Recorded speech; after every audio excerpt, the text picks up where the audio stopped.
எல்லாருக்கும் போகி வாழ்த்துக்கள். என்னடா போகி அன்னைக்கு ஹோலி கொண்டாடி இருக்கனேன்னு பாக்காதீங்க. எல்லாம் இவனுங்க பார்த்து விட்ட அலப்பறை தான். சும்மா கோலம் போட்டா எப்படி 4, 5 அலப்பறை பண்ணிட்டு வேலை செஞ்சா தானே செஞ்ச மாரி இருக்கும். அதனால இருக்கிற கலர் பொடியெல்லாம் எடுத்து மாறி மாறி பூசிக்கிட்டு எல்லாம் காமெடியா நின்னுட்டு இருந்தோம்.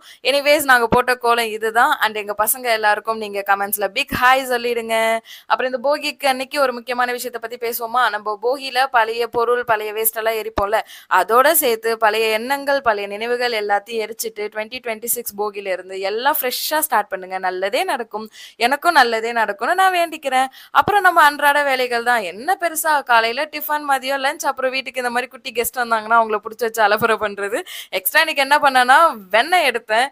ரொம்ப நாளா பாலாடை சேர்த்து வச்சுட்டே இருந்த வெண்ணெய் எடுக்கலாம்னு சொல்லிட்டு ஃபைனலி நான் இதுக்கு மேல நீ எடுக்கலன்னா தூக்கி போட்டுருவேன் சொல்லி வீட்ல இருந்து ஆர்டர் வந்துடுச்சு. அதனால வெண்ணெய் எடுக்கலாம்னு சொல்லிட்டு போனேன்.